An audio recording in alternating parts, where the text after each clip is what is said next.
स्वागत है एक बार फिर से आप सभी के इंडिविजुअल स्टडी के इंपॉर्टेंट न्यूज़ एनालिसिस में। आज का जो हमारा टॉपिक है वो है पूल टेस्टिंग, यानी कि कोविड-19 को लेकर यह काफ़ी ज़्यादा ही चर्चा में है। तो हम चलिए जानेंगे कि पूल टेस्टिंग है क्या। तो अभी आप हाल ही में देखोगे कि ICMR यानी कि इसने जो भारतीय चिकित्सा अनुसंधान परिषद है इसने मंजूरी दी है कि अभी यूपी को दिया है कि आप पूल टेस्टिंग कर सकते हैं। तो चलिए हम जानेंगे कि पूल टेस्टिंग है क्या। अभी आपने देखा कि हमारे जो विशेषज्ञ हैं उनका कहना है कि जो हमारे देश की आबादी है वो 130 करोड़ से भी ज़्यादा है। तो कई लोग कह रहे थे कि यह जो बहुत तेज़ी से बढ़ा है कोविड-19 के जो मामले हैं हमारे देश में अभी फ़िलहाल, लेकिन विशेषज्ञों का कहना है कि ये जो मामले बढ़े हैं वे काफ़ी मामूली हैं। किस मामले में? तो हमारे देश की आबादी के मामले में। तो हमारी सबसे बड़ी प्राथमिकता अभी यही बनती है कि हम इस भीड़ में से उन संक्रमित व्यक्तियों को निकालें जो कोविड-19 यानी कि कोरोना वायरस से संक्रमित हैं। क्यों उनको निकालना जल्द से जल्द ज़रूरत है? क्योंकि वे अन्य व्यक्तियों को संक्रमित ना कर दें। अगर वे कर दिए तो भारत में क्या है, पॉपुलेशन डेंसिटी अन्य देशों की तुलना में ज़्यादा है, तो यहाँ तेज़ी से फैल सकता है। तो ऐसा विशेषज्ञों का कहना है। अभी हाल ही में एक प्रतिष्ठित हॉस्पिटल है गंगाराम, उनके एक डॉक्टर से पूछा गया कि चलिए आपका क्या उपाय है इसके बारे में, आप कैसे इसे रोकिएगा, कोरोना से आप कैसे लड़िएगा। तो उन्होंने कहा टेस्ट टेस्ट और टेस्ट। सिर्फ उन्होंने टेस्ट की ही बात किया। तो ये चलिए हम समझेंगे क्या है पूल टेस्टिंग। तो चलिए पूल टेस्टिंग के बारे में देखिए। पूल टेस्टिंग के तहत एक साथ कई सैंपल लिए जाएंगे। अभी हम देख रहे थे कि व्यक्तिगत रूप से सैंपल लिया जाता था। अगर कोई एक व्यक्ति में लक्षण है कोविड-19 के तो उसके सैंपल लिए जाते थे। अन्य तरीके भी थे पहले। RT-PCR था, यानी कि real time polymerase chain reaction, जो RT-PCR। इसके अंतर्गत क्या होता था, तो नाक और गले से स्वैब लिए जाते थे और आगे जांच की जाती थी, लेकिन यह व्यक्तिगत रूप से होता था। लेकिन पूल टेस्टिंग में क्या होगा, यहाँ पर किसी की खास एक व्यक्ति का नहीं लिया जाएगा, तो यहाँ पे अन्य व्यक्तियों के समूह को लिया जाएगा। अन्य देशों में देखा गया है कि चूँकि एक से ज़्यादा व्यक्तियों के लिया गया है, कहीं कहीं 10 व्यक्तियों का जो सैंपल है उसको में एक में मिला दिया गया है। लेकिन भारत में जो ICMR ने जो दिया है अन्य राज्यों को अनुमति, वह सिर्फ 5 लोगों को सैंपल किए दिए हैं।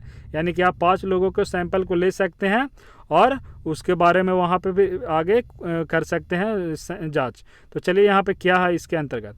इस ICMR ने कहा है कि इसके अंतर्गत 5-5 व्यक्तियों का एक ग्रुप बनाया जाएगा।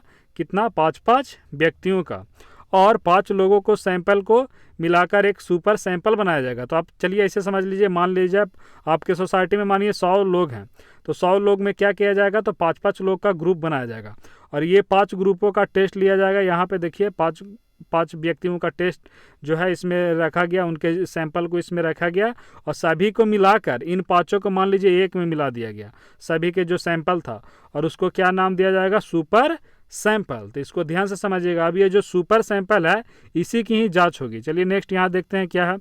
अब इसमें यदि जो सुपर सैंपल है उसमें जांच जो निगेटिव आता है, मान लीजिए इसमें क्या हुआ, सभी के जो सैंपल थे उसको मिला दिया गया, तो उसमें क्या आया? जांच निगेटिव आया, यानी कि इन 5 में कोई भी पॉजिटिव मामले वाले व्यक्ति नहीं थे, तो इसीलिए इन्हें यहाँ मिलाया गया, तो सारा का क्या आया? निगेटिव।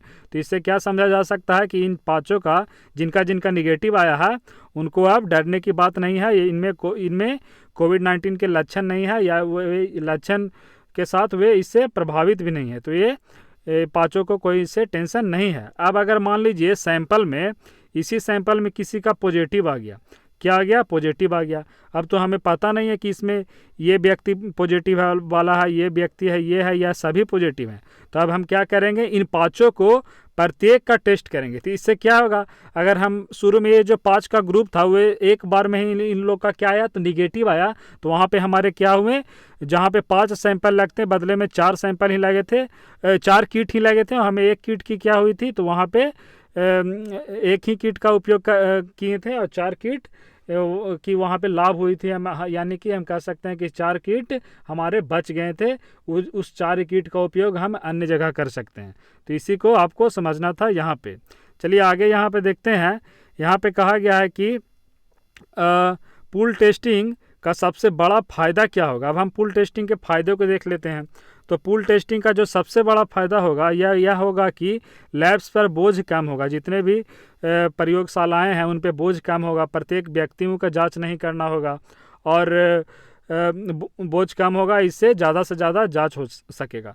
यहाँ पे आप और समझिए कि अगर मान लीजिए यहाँ पे जो 5 व्यक्ति थे उनके पॉजिटिव पाया गया, ये 5 सैंपल में से जो सुपर सैंपल हुए पॉजिटिव पाया गया, तो वहाँ पे फिर से वापस व्यक्तियों के सैंपल नहीं लिए जाएंगे, क्योंकि इनमें कुछ ही सैंपल रखे गए थे, बाकी और इनके जो थे सैंपल वो उन्हीं से जांच कर लिया जाएगा। दोबारा व्यक्तियों से ब्लड या कुछ अन्य चीज़ नहीं लिया जाएगा, उनके पास पहले से ही मौजूद होगा, क्योंकि इसमें कुछ कम मात्रा में ही उपयोग हुआ था। तो इसे भी आप याद रखिएगा।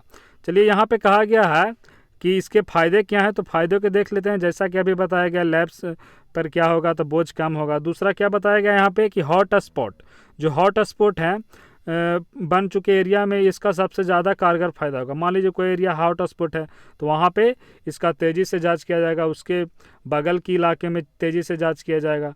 तो ये अगर आपको नहीं जानते होंगे कि हॉट स्पॉट क्या है, तो डिस्क्रिप्शन में दे दिया जाएगा, इसके बारे में वीडियो बना दिया गया है।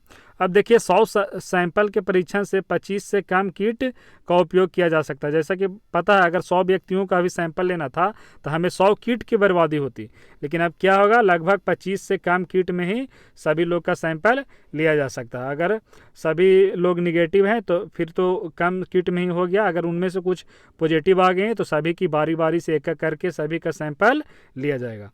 नेक्स्ट यहाँ पे कहा गया है कि इसके जो फ़ायदे देखें तो इसके अंतर्गत लगभग 72% तक का जो खर्च है वो कम हो जाएगा। तो ये काफ़ी बहुत देख सकते हैं, काफ़ी 72% काफ़ी ज़्यादा रकम होती है, तो वहाँ तक खर्च कम हो जाएगा।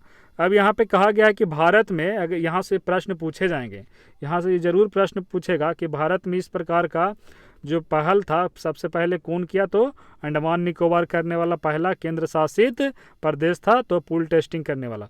अगर राज्य पूछ दिया जाए तो कौन था, तो वो अभी उत्तर प्रदेश ने ऐसा किया है।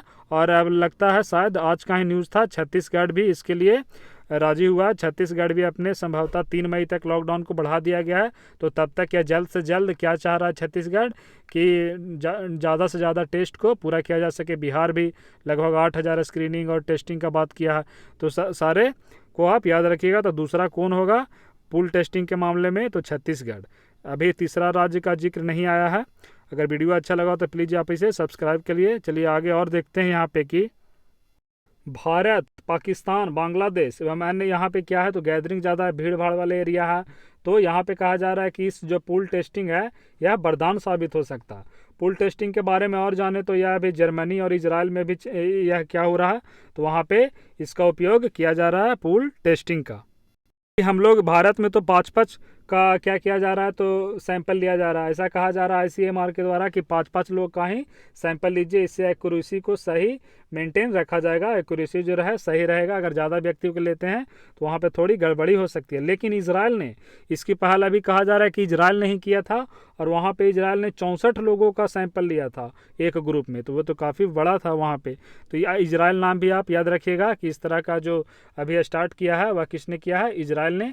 हालांकि ऐसा भी सुनने में आ रहा है कि जो प्रथम विश्व युद्ध था उस समय भी इस तरह के जो सैंपल थे यूज हुए थे, लेकिन कोविड-19 से रिलेटेड किसने किया है, तो इजराइल ने किया है। ये बात आपको याद रखनी है। चलिए वीडियो को यहीं पे समाप्त करते हैं। अच्छा लगा होगा तो प्लीज़ लाइक कर दीजिएगा। आई होप आपको अच्छा ही लगा होगा। चलिए, धन्यवाद।